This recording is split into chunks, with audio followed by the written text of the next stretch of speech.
Hi everyone. In this video, we're going to finish up section 3.1 and then move on to section 3.2. So the last thing that we have to talk about in section 3.1 is the different types of random variables. And so I've been hinting at this a bunch in the first video, but now we're going to formalize it. There are two different types of random variables that we'll consider in this class. The first is discrete and the second is continuous. Okay, Chapter 3 is about discrete random variables. Chapter 4 is about continuous random variables. And so we're going to put continuous off to the side for a second and then move on with discrete. Okay? So a discrete random variable is a random variable whose values are countable.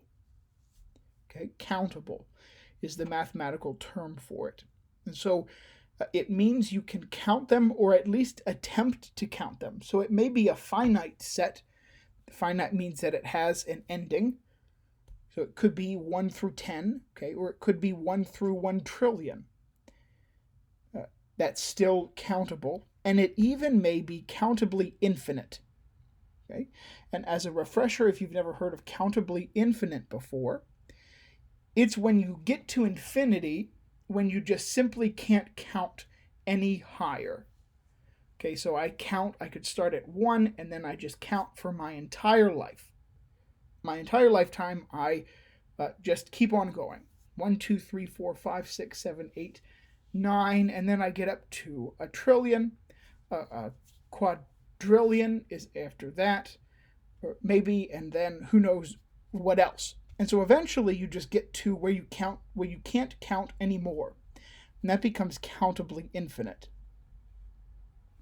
Okay? And so that's what a discrete random variable is. It's a random variable whose values are at least that are countable. You can at least try to count them. Okay? Whereas a continuous random variable is a random variable whose values exist on an open interval. And basically what you want to think of here is an uncountably infinite set. Okay, an uncountably infinite set. And so usually when people talk about uncountably infinite, you think of, or I would ask you the question, how many numbers are between 0 and 1 to infinite precision? Meaning that I am not just interested in numbers to 1 decimal place or to 2 decimal places, but to really an infinite number of decimal places. And so the simple answer is I can't even begin to count how many numbers, how many distinct numbers there are between 0 and 1. Okay, how many real numbers, if we want to talk about different sort of numbering systems, or the good mathematical term eludes me, but we're looking at the real numbers. Okay, so decimals, and I could go to infinite decimal places. And so that's a continuous random variable, meaning I can't even begin to count how many possible values there are. And so an example for a discrete random variable is one that I've used already, counting the number of people who come into a store during the day. Theoretically, there could be an infinite number of them. Now we know, of course, that there are limits, human limits to the size of the store and just to the number of people who can be in that place, but technically there could be an infinite number of people there, but I would be able to count all the way up to infinity. Whereas a continuous random variable might be measuring the blood glucose level down to an infinite level of precision. Okay, of course, we have tools that are only so precise. And so I might only be able to get my blood glucose level down to 1 or maybe 2 decimal places. But in reality, it has an infinite level of precision. My blood glucose level might be and I don't even know what's a reasonable amount, but 148 or like 7.8, 7.859,432, and then the number just keeps on going in reality, and it's always changing, so on and so forth. But I can't even begin to count how many possible blood glucose levels there are. Okay, if I'm at an infinite level of precision. Okay, and so that was the end of section 3.1. We're going to move right into section 3.2. Okay, although we won't get very far in this video for time's sake. In section 3.2, we're going to talk about probability distributions for discrete random variables, which we described in the first video, in the first half of this one. So, probabilities that are assigned to various outcomes in the sample space, and what I mean by that are the type of things that we did in the chapter 2, okay, in turn determine probabilities associated with different outcomes of a particular random variable. Okay, we know probabilities, or we associate or assign probabilities to various outcomes in S, meaning we know how often a 1 and a 6 are rolled if I roll 2 dice, okay, and that in turn affects the probability that I sum the 2 dice together and get a 7. Those two are directly related, right? And so that's what this is saying here, which is sort of common knowledge. That's great. And so the collection of those probabilities and outcomes for that random variable is called a probability distribution of the random variable.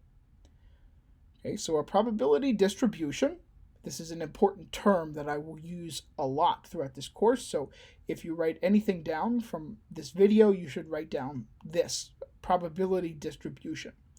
About or of a random variable is the collection of all possible outcomes of that random variable and the probabilities that are associated with each outcome. Okay, so here's an example that we'll use throughout section 3.2. Suppose that the ship math department has a computer lab with 6 computers in it. Okay. Let the random variable x denote the number of computers that are in use at a particular time of day. Okay, so here's an example of a corresponding probability distribution of x. We will see probability distributions in a number of different forms. Early on, we're going to see them in table form, and later on, we're going to use them in functional form. Okay, so rather than a table of numbers, they're going to give us a function where we have to plug in certain things, and then it'll give us probabilities out. And so in this example, you'll see a table with 2 rows and then a number of columns. In the top row, you see a lowercase x and then all the possible outcomes of how many computers can be taken up. So it could be the case that none of them are taken up, all the way up to 6. Okay, all of them. And so you have 0 through 6. And then below are associated probabilities that I made up, okay, or rather your book made up, that correspond to our understanding of how people come in and sit at these computers. And so you'll notice on the left-hand side some notation, and I'm going to take just a minute or so to describe that notation. So at the top, you see a lowercase x, and that is very intentional. So random variables are denoted with an uppercase, usually x, and that is intentional as well. The uppercase corresponds to the idea of whatever's happening. So here, capital X corresponds to just the idea of the number of computers that are in use at a particular time of day. So that's sort of like a theoretical idea of what they are. Little x is the realization of that random variable. Okay, so capital X is what we'll get to later as a sort of population idea, and little x is sort of like a sample idea. Little x is the actual thing that happens. Capital X is the idea of what's going to happen overall. So hopefully that makes maybe a little bit of sense. I think it'll become clear once we get there. So that's the top. In the bottom, I have a probability statement.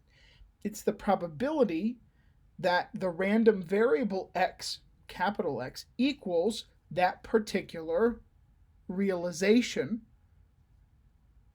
of the random variable. Okay, so that's the probability that x is equal to either 0, 1, 2, 3, 4, 5, or 6. Okay. Using these probability distributions and the probability rules that we've learned so far, we can find different probabilities. Okay, and so there's the probability distribution.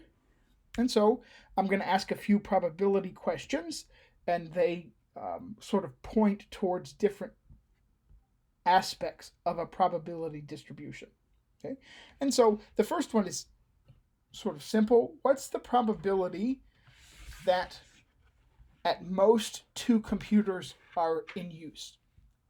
At most 2. And so when we write this probability statement, we write it's the probability that the random variable, capital X, is less than or equal to 2.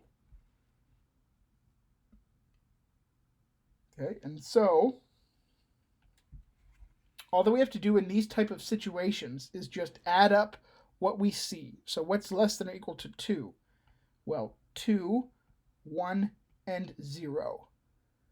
So it's 0.15 plus 0.1 plus 0.05, and that equals 0.3. Okay, so that's the probability that at most 2 computers are in use. Now, next, what's the probability that at least 4 computers are in use? X is greater than or equal to 4. At least 4 is 4 or greater. Okay, this is, again, just see what matches the inequality and then add it up. At least 4 is 4, 5, and 6. So that is 0.2 plus 0.15 plus 0.1. Okay, and that's 0.2 plus 0.15 is 0.35 plus 0.1 is 0.45. Okay. And then last one, or I might have another one after this, but this one is a tricky one that I always tend to ask. What's the probability that exactly 4.5 computers are in use?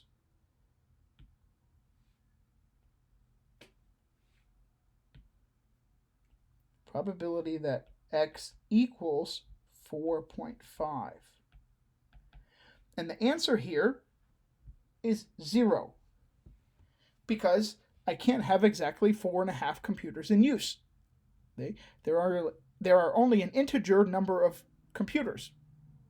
I don't have a half of computer to use or not to use.